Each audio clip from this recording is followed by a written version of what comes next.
আমরা যেটা আশা করব যে বৈষম্য বিরোধী ছাত্র আন্দোলনের নেতৃবৃন্দরা সবাই মিলে আজকে 5ই অগস্টের পরে যে গণঅভ্যুত্থানের সূচনা হয়েছে, এখানে আপামর জনগণের বিভিন্ন পেশা, বিশেষ করে শ্রমিক কৃষকদের সমন্বিত করে তারা একটি গণকমিটি করবেন এবং সেটা সারা জেলা এবং থানায় কিংবা উপজেলা ইউনিয়ন পর্যায়ে ওনারা এটা ছড়াই দিবেন। এবং আরেকটা হলো গণ উপদেষ্টা কমিটি করবেন, যারা এই গত 53 বছর মুক্তিযুদ্ধের পরের থেকে অদ্যাবধি যত সরকারের মধ্যে তারা ছিলেন, কোনো রকম দুর্নীতি করে নাই, কোনো রকম আপোষ করেননি, তাদের ভিতর থেকে রাজনৈতিক নেতৃবৃন্দ সহ 2-1 সমন্বয়ক থাকবেন যারা নাকি সমাজসেবা করছেন কিংবা এই ধরনের লোক থাকতে হবে। কিন্তু রাষ্ট্র থাকলে রাজনীতি থাকবে, বিষয়টি রাজনৈতিক। কাজে এটাকে বিরাজনৈতিকরণে যে ষড়যন্ত্র চলছে শুরুর থেকে, শেখ মুজিব ক্ষমতা গ্রহণ করার পরের থেকেই আপনি দেখেছেন বিরোধী দলকে তারা বিলুপ্তি করার ষড়যন্ত্র করেছিল, বাকশাল করেছিল, 15 আগস্ট পরিবর্তন হয়েছিল, কতগুলো আপনারা দেখলেন যে এখানে অভ্যুত্থান হয়েছে। সমস্ত অভ্যুত্থানের পিছনে এক শ্রেণীর সামরিক কর্নেল জেনারেলদের যে রাজনীতি, সেটাকে সামনে নিয়ে আসা হয়েছে। প্রায় $1000 বিলিয়ন পাচার হয়েছে। তো সেইগুলোকে আজকে আমাদের বিবেচনার মধ্যে আনতে হবে। আজকে আমাদের সবচেয়ে প্রথম হলো যে কর্মসংস্থানকে কেন্দ্র করে ছাত্রদের শুরু হয়েছিল, দেশকে শিল্পায়িত না করলে মানুষের অর্থনৈতিক মুক্তি আসতে পারে না।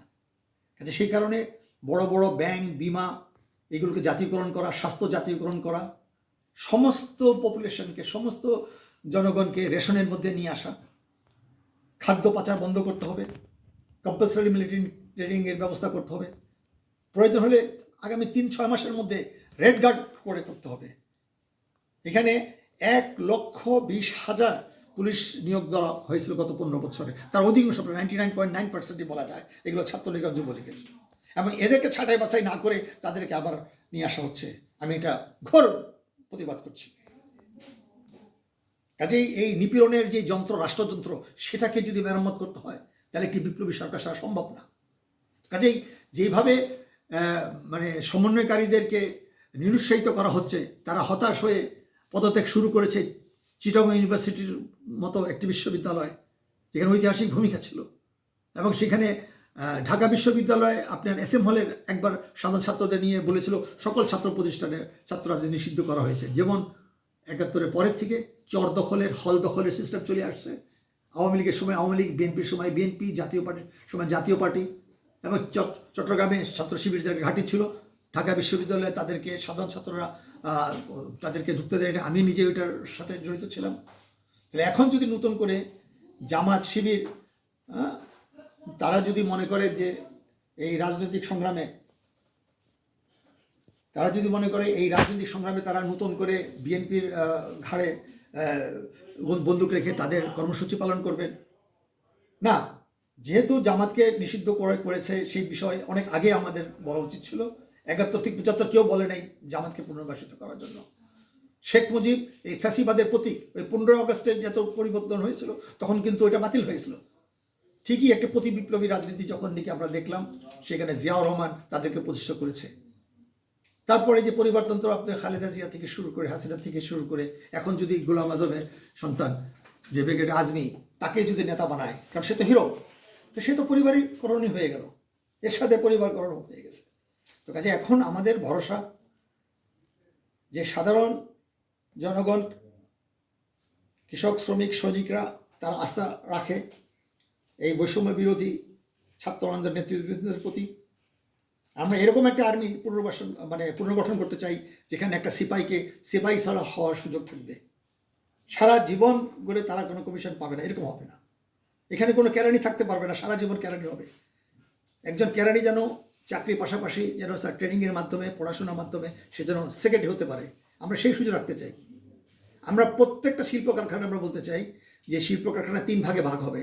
একসময় তেভাগ আন্দোলনের কথা বলেছে কৃষকরা, এখন আমরা বলতে সেই তেভাগ আন্দোলনে যারা নাকি বিনিয়োগ করবে তাদের লাভ্যাংশের থাকবে 1 ভাগ। 1 ভাগ থাকবে যারা কাজ করবে, শ্রমিক এবং প্রশাসনে যারাই কাজ করবে। আরেক ভাগ থাকবে শিল্পকে বিকশিত করার জন্য লাভ্যাংশ। তো সেখানে 1 লাখ টাকা ন্যূনতম মজুরির কথা আমরা ঘোষণা করতে চাচ্ছি। এইটা এখন সাধারণ ছাত্রদেরকে এই আসিফ নজরুল তাদের শিক্ষক হিসাবে, তাদের অভিভাবক হিসাবে করছে। আসিফ নজরুল সহ এই নাহিদ, তাদের উচিত তাদের অবস্থান পরিষ্কার করা এবং এখানে অন্তত আরও 30 জনকে এই আপনার এই উপদেষ্টা কমিটি বাড়ানো উচিত। আর যতদিন পর্যন্ত চুপ্পু এই বঙ্গভবনে থাকবে ততদিন পর্যন্ত আন্দোলন চলবে। আমি প্রবাসী বিপ্লবী সরকারের রাষ্ট্রপতি হিসাবে আমি দায়িত্ব নিয়েছিলাম এবং 5ই জানুয়ারি থেকে তখন আমাদের বাংলাদেশ থেকে আমাদের বন্ধুরা সকলের সাথে কথা বলে আমরা তখন নির্বাচনী ওই তফসিল বাতিল করা হয়েছিল, প্রেসিডেন্টকে বাতিল করা হয়েছিল। তো এখন যদি মনে হয় যে এটাকে আপনারা এই জায়গায় কাকে বসাবেন, বিপ্লবীরা বসাবে। তো আমার 55 বছর রাজনীতির অভিজ্ঞতা, আমার 70 বছর পার হয়ে গেছে। তো সেখানে যদি আমার চেয়ে কোনো বিজ্ঞবান, কোনো প্রতিভাবান যদি কোনো ব্যক্তি আসেন, আমি তাকে সদরে এখানে বসানোর জন্য আমি উদ্যোগ নেব। আমরা বলেছি অন্তর্বর্তীকালীন আমরা যে সরকার গঠন করব, আমাদের কাজ হবে 3 থেকে 4 বছর, এখন মনে হচ্ছে আরও বেশি সময় লাগবে। পুরা সংবিধানকে গণতন্ত্রণ করে, এখানে কোনো সংবিধান নাই, যেহেতু এখানে হাসিনার বিধান, খালেদা বিধান এগুলি ছিল করে আসছে, মুজিব বিধান, সেখানে এক ব্যক্তির শাসন চলছে। কাজে সংবিধানকে গণতন্ত্র করলেই হবে না, এটাকে যেটা কার্যকর করা যায় হোল সিস্টেম নিয়ে আমি আরেকদিন কথা বলবো। এইভাবে আমাদের 21 দফা এটা একদিনের না, এটা আমার অন্তত পক্ষে 35 থেকে 36 বছরের চিন্তার গবেষণার ফসল। তো কাজে এখন যেহেতু আমাদের কোনো মিডিয়া নাই, এখানে 1 ডজন মিডিয়া আছে হাসিনার বিরুদ্ধে করে খালেদাকে করা এবং তারা এখানে ভাগবটারা বসাবে। আমি জানি না তারা ভাগবটা বসাবে কিনা। সমস্ত এখন মিডিয়াগুলো ওই বাকশালের মতো, তারা বাকশালে যেমন জয়েন করছিল, বাকশালে পতন পরে আবার তারা বললো যে হ্যাঁ আমাদেরকে জোর করে বাকশালে নেওয়া হয়েছে। এটা সত্য নয়। বাকশালে যারা পার্লামেন্টের সদস্য, যারা নাকি তৎকালীন সংবিধানের যারা সদস্য ছিলেন, ব্যারিস্টার মইনুল হোসেন, জান ওসমানী, তাদেরকে বলেছিল যে তারা যদি বাকশালে জয়েন না করেন তাদের এই সদস্যপদ হারাবেন। ওনারা কিন্তু একটুকু ভ্রুক্ষেপ করেন নাই। তো আজকে একই কথা, এই নতুন যারা মিডিয়া আছে, মিডিয়ার মালিকগুলো আছে, এই বসুন্ধরাকে অনতিবিলম্বে এটাকে পুরো বসুন্ধরাটাকে আমি দাবি করছি যে এটাকে জাতীয়করণ করা হোক। তো কাজে আগে প্রথম বিচার হবে সমস্ত কালো টাকার মালিকদের জাতীয়করণ করা, এবং 71 থেকে যতগুলো মন্ত্রী এমপি তাদেরকে সমস্ত সম্পত্তিগুলো, এখানে হয়তো 2-4-5% সৎ থাকতে পারে, কিন্তু আপাতত তাদের কিছু কষ্ট হতে পারে, কিন্তু ইন জেনারেল তাদেরকে সবাইকে তাদের সম্পত্তি অ্যাটাচমেন্ট করা দরকার এই মুহূর্তেই। এবং তারা যারা বেনিফিশিয়ারি, যাদের ফ্যামিলির 18 বছরের সদস্য ছেলে, তাদের সম্পত্তি বাজেয়াপ্ত করা দরকার। যারা মারা গেছে সেই স্পেশাল আইন করা, মরণোত্তর বিচার করতে হবে। ইংল্যান্ডের এক রাজার মরণোত্তর বিচার হয়েছিল, তাদের ওই কবর থেকে হাড্ডি নিয়ে তারা বিচার করছিল। তো কাজে এখন শেখ মুজিব মরে গেছে, জিয়া রহমান মরে গেছে, তাদের আর কোনো বিচার হবে না, এটা হতে পারে না। কাজেই আমরা চাই এখানে ফাউন্ডিং ফাদার্স, যেটা আমেরিকা আছে, ফাউন্ডিং ফাদার একটা আন্দোলনে সংগ্রামে জাতি গঠন করার ব্যাপারে অনেকের ভূমিকা থাকে। সেই ফাউন্ডিং ফাদার্স আমরা আগেই বলেছি, এখানে শেরে বাংলা ফজল হক, যেখান থেকে আমাদের লাহোর রেজলিউশনের ভিত্তিতে করে পাকিস্তান হলো, বাংলাদেশ হলো, তো তাকে যদি আমরা রাখি, বাংলা ভাষা নিই, এখানে শেখ মুজিবও থাকতে পারে, এখানে জিয়া রহমান থাকতে পারে, এখানে মানে কমরেড সিয়াসা থাকতে পারে, আরও আলোচনা হতে পারে। কাজেই একটা ন্যাশনাল কনফারেন্স ফর রিকনসিলিয়েশনও আমরা উদ্যোগ নেব, কিন্তু বিচার হতে হবে। আর বিচারের প্রধান দিকটা হবে ইমিডিয়েটলি সম্পদগুলো বাজেয়াপ্ত করা হবে। আজ পর্যন্ত এটা হয় নাই। তো কাজেই আন্দোলন চলবে, দেশে বিদেশে চলবে। আমরা যে বিপ্লবী প্রবাসী সরকার আমরা গঠন করেছি, ওটা রাষ্ট্রপতি হিসাবে আমি এখনও দাবি করি, এই নেতৃত্বের প্রতি যদি আপনাদের আস্থা থাকে তাহলে ওই বঙ্গভবন আপনারা ঘেরাও করেন। উনিও প্যারিসে ছিলেন, 4 দিন পরে ইউনুসকে আপনারা ডেকে নিয়ে আসেন। আপনারা যেদিন কালকে আমাকে অনেকে বলছে আপনি আসেন, এই মুহূর্তে থাকা দরকার, কিন্তু আমি তো আওয়ামী মিডিয়া কিংবা বিএনপি মিডিয়া, জাতীয় পার্টি মিডিয়া সব অতিক্রম করে এসেছি। আমার বিচিত্রা কয়েকবার সাক্ষাৎকার ছাপা হয়েছে। আপনি দেখেন সুপ্রিম কোর্ট আইনজীবী সমিতি, একমাত্র ছাত্র টাকা 2-2বার আমাকে আহ্বান করা হয়েছিল, যেখানে শামসুল হক ছিলেন 5বারের যে সুপ্রিম কোর্টের আইনজীবী সমিতির সমন্বয়কারক। এখন এই জেনারেশন আমাকে চিনে না, কারণ আমি পয়সা দিয়ে ওই প্রচার করি না। প্যারিসে বড় বড় সম্মেলন করছে, বড় বড় ঘটনা করছে। এখন প্যারিসে নতুন জেনারেশন আসছে, নতুন এখন দেখতেছে কেনা লন্ডন থেকে যেসব শিবির ছেলেগুলো আসছে, এখানে যারা শিবির করে আসছে, তাদের হিরো হলো পিনাকি। আমি পিনাকির সমালোচনা করছি। পিনাকি রাজনীতি করতে চায়, তাকে অবশ্যই রাজনীতি আসতে হবে। উনি গণজাগরণ মঞ্চের একজন অন্যতম ছিলেন, তখন ছিলেন সিপিবি। এখন তো অনেকেই বলবে যে না আমি ভুল করছি, আমি আওয়ামী লীগ করছি, এখন আমি আপনাদের সাথে আসছি। না, এত তাড়াতাড়ি আপনাকে পুনর্বাসন করা যাবে না। আপনি মানে বলছেন যে ছাত্রদের এখন আর ভূমিকা শেষ, এখন বিএনপি এবং জামাত নেতৃত্ব নেবে, কোন অধিকারে কথা বলেন? আর আপনি কথাবার্তা শালীনতা বজায় রাখুন। আপনি যেভাবে অশালীন ভাষা শেখাচ্ছেন ইয়াং জেনারেশন, এখন আমি সবাইকে দেখছি এভাবে গালি দিচ্ছি। আরেকজন আছে জ্যাকব মিল্টন, আমি ভাবি না কোনোদিন কথা বলবো।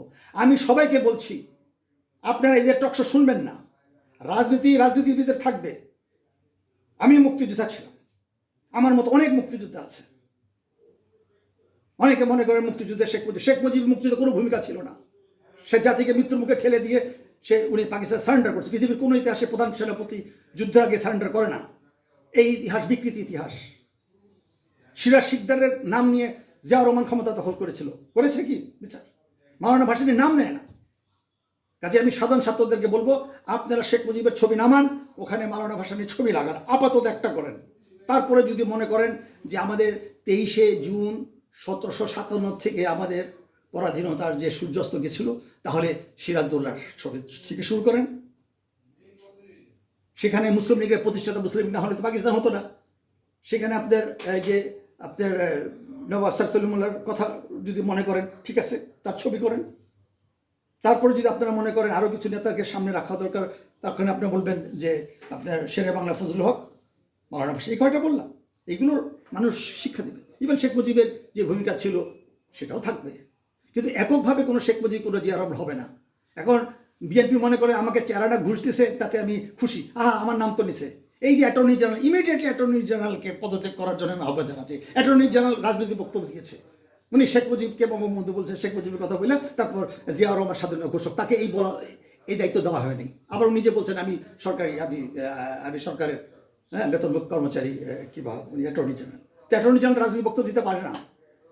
কাজে এখন first line, second line, third line, fourth line সবই এই রড দ্বারা নিয়ন্ত্রিত। আপনি কয়টা চেঞ্জ করবেন? দরকার হলে 6টা চেঞ্জ করবো, প্রতি ঘন্টায় চেঞ্জ করবো, কেন সবই তাদের প্রথম লাইন, সেকেন্ড লাইন সবই তাদের আছে। কাজে এই রাজনীতি কোনো ভোজসভা নয়, রাজনীতি কোনো পিঠ থাবড়ায় কথা বলা নয়। আমি কোনো ক্ষেপেও যাই নাই, আমি সুস্থভাবেই বলছি যে এই ছাত্রদের প্রতি সকলের আস্থা আছে, আমারও আস্থা আছে। বাংলাদেশের ইতিহাস ছাত্র রাজনীতির ইতিহাস। কাজেই সংগ্রাম চলবে, বিপ্লব দীর্ঘজীবী হোক, মেহনতি মানুষের কথা এবং কাজে আবার দেখা হবে, আবার কথা হবে। আপনাদের সকলকে ধন্যবাদ।